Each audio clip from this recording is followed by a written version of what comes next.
Ne olursa olsun kendi topraklarımız olmuyor burası. Kendi yerimiz gibi olmuyor. O yüzden toparlama biraz zaman alır. Ve yakın bir zamanda buradan çıkma kararı aldım. Bunun altında yatan temel sebep şu şekilde arkadaşlar.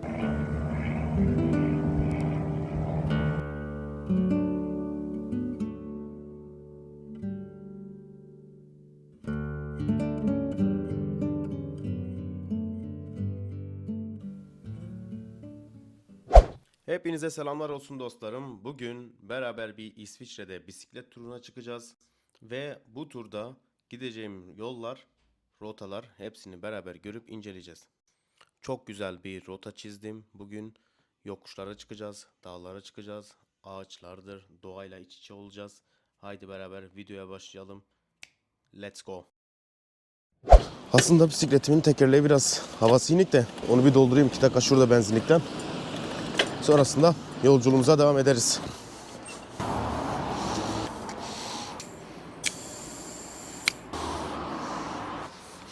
Arkadaşlar İsviçre'de bisikletler her zaman yolun sağında gitmek zorundadır. Şurası kaldırım. Yolun kenarında bisikletler, ortada da arabalar. Yandan araba geçerken beni sollamak zorunda. Çünkü bisikletlerde biraz daha ayrıcalık tanınıyor. Geldim şurada Migros'a. Migros'tan bir su alıp oradan devam edeceğiz yolumuza. Bu PostFinans denilen şey Türkiye'deki PTT gibi düşünün. Burada bankamatikleri var. Şurada ise bakın diyelim ki siz elinizde bir zarf var. O zarfı siz bir yere göndermek istiyorsunuz, bir mektubu. Direkt buraya atıyorsunuz. Daha sonra görevliler gelip bunu alıp götürüyor. Şunu aldım 85 kuruşa. Gittim kasaya. Üzerinde tam 100'lük İsviçre banknotu vardı. 85 kuruş için onu bozdurmaz diye düşündüm. Yani çekinerek açıkçası gittim kadının yanına, kasadaki. Verdim, dedim ki ya kusura bakmayın tam 100'lük var üzerimde. Kadın gayet normal bir şekilde olabilir yani. Sadece üzerinde o kadar varsa yapacak bir şey yok. Bozdururuz ne olacak dedi. Bizim oralarda olsa abicim gözünü seveyim ya. Sen niye 85 kuruş için 100 lira bize bozduruyorsun derler yani derler. Bak şimdi burada yolun sağından gideceğim ve arabalar beni sollayacak. Bisikletlerin kaldırımın üzerinde gitmesi yasak. Kaldırım sadece yayalar için. Yanında otobüs var. Bu yol dar olduğu için beni kimse sollamayacak. Bak koca traktör solladı beni. Bir araba daha geliyor. O da solladı. Gördünüz mü? Evet, buralar şehir içi olduğu için çok da sizi sıkmak istemedim. Biraz hızlandırdım burayı ve buradan sonra yukarıya tepeye doğru çıkacağım. Buralar 30'luk yollar ve 30'luk yollarda hiç kimse hız sınırını aşmıyor ve hiç kimse trafik kurallarını hiçbir şekilde ihmal etmiyor.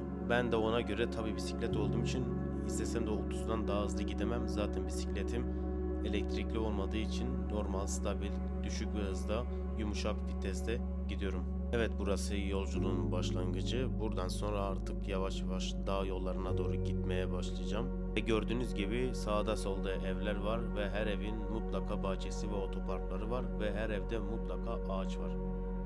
Evet, bisikletten indim. Yürüyerek çıkacağım biraz çünkü bir dönemler Instagram paylaşımlarından bilirsiniz ki ben günde 150, 200 bazen daha fazla kilometreler kat ediyordum bisikletle. Düşün yani Bern'den Zürih'e gidiyordum. Ama uzun zamandır sürmedim. Bayağı bir tempodan, kondisyondan düşmüşüm. O yüzden toparlama biraz zaman alır. Ve tabii sigara da bunda daha çok etkili. YouTube'a başladığımdan beri spora gitmiyorum. Hep kahve, sigara. O yüzden sonuç bu. Bakın nefes alamıyorum. Bir yokuşu bırakın bisikletle yürürken bile çıkarken nefes nefese kalıyorum. Hatta ben YouTube'a ilk başladığım zamanlarda yine bu yollardan gitmiştim. İlk videomu çekmiştim bu yollarda ama çok da beğenmediğim için atmamıştım. İlk videom o olacaktı.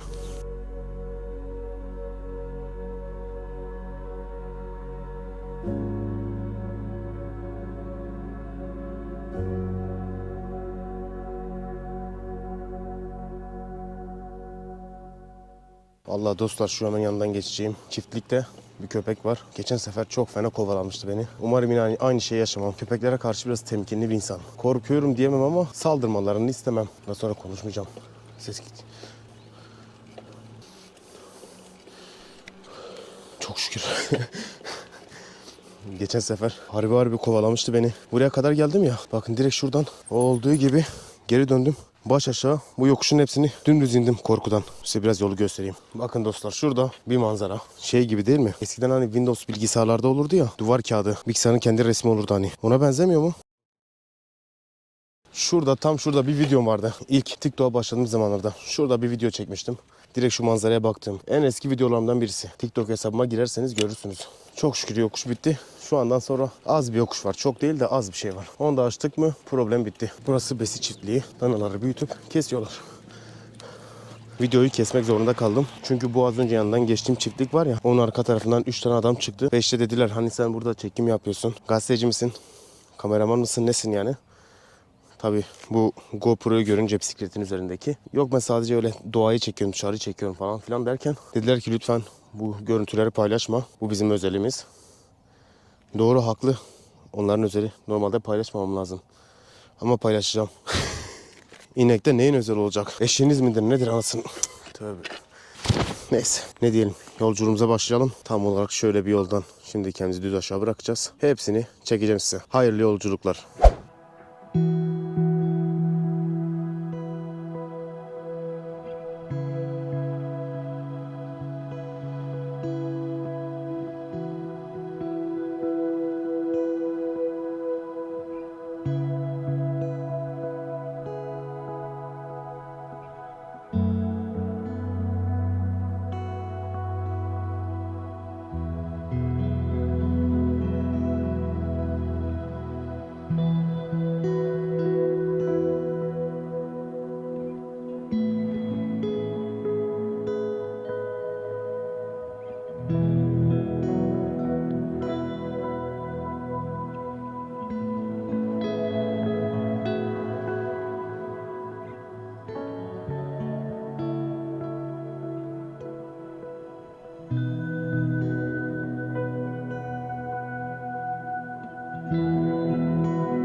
Evet dostlarım, bir kahve molası vereceğim. Ne zamandır bisiklet sürüyorum. Durup bir mola vermek istedim. Bakın dostlar, gördüğünüz gibi yan tarafımda hemen arkamda güzel bir su akıyor. Karşımda da dağlar. Çok güzel bir manzara. Keşke bizim kendi yaşadığımız topraklar da böyle olsaydı ama yapacak bir şey yok. Gelip milletin topraklarında keyif almaya çalışıyoruz. Milletin topraklarında mutlu olmaya çalışıyoruz. Yani ne olursa olsun kendi topraklarımız olmuyor burası. Kendi yerimiz gibi olmuyor. Ama bakınca adamlar gerçekten hayatı yaşıyorlar ya. Biliyorsunuz ki ben 4 senedir buradayım ve yakın bir zamanda buradan çıkma kararı aldım. Bunun altında yatan temel sebep şu şekilde arkadaşlar. Kimse beni yanlış anlamasın ama tabii herkesin kendine göre özel bir hayatı vardır. Ben bazı sebeplerden ötürü artık burada pek kalmak istemiyorum. Yeni bir şeyler keşfetmek istiyorum. Özellikle YouTube konusunda daha da kendimi ön plana atmak istiyorum. Yani olur da bir gün bu konuda başarılı olursam bileceğim ki bunun temeli İsviçre'den geldi ve böyle sürdü. Yani açıkçası ben bugüne kadar hayatım boyunca kurduğum en kurulu düzenim burası oldu ve hayatımda tanıdığım en güzel insanları ben İsviçre'de tanıdım ve sistem düzeni konusunda hayatımda gördüğüm en iyi yer İsviçre, tartışmasız olarak insanların nezaketi konusunda, insan hakları konusunda dünyanın en iyisi burası diyebilirim size. Gerçekten çok iyi o konuda.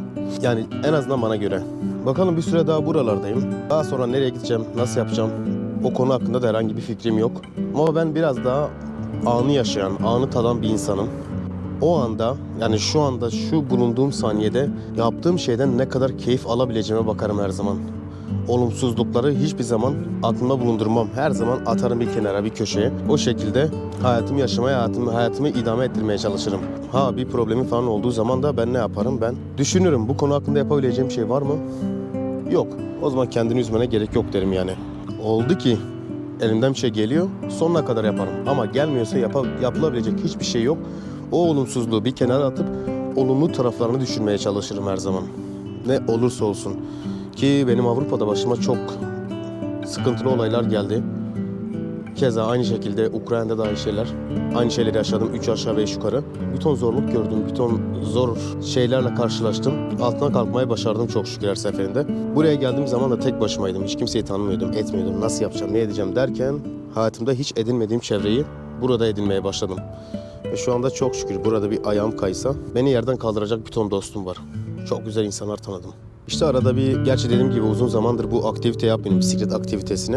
Çünkü ben YouTube'a başladım. Orada biraz montaj programlarını öğreneyim derken YouTube'dur, şudur budur, yani biraz bayağı işlerim olduğu için sporu da bıraktım, bisikleti de bıraktım. Uzun zaman sonra ilk defa bisiklete çıkıyorum. Geçen haftaki Instagram attığım video hariç.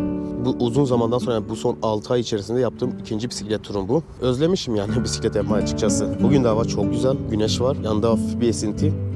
Düşünün ki bisiklet sürerken terlemiyorum arkadaşlar hiçbir şekilde. Çok efsane bir hava var gerçekten. Az önce size gösterdiğim o karşıdaki dağlara çıkmayı düşünüyordum ama bisikletim biraz sıkıntılı. Dediğim gibi 5-6 aydır hiç kullanmadım. Öyle durdu, paslanmış çoğu yeri. Bakım yaptırmam gerekiyor normalde ama yakında gideceğim için çok da önem vermiyorum.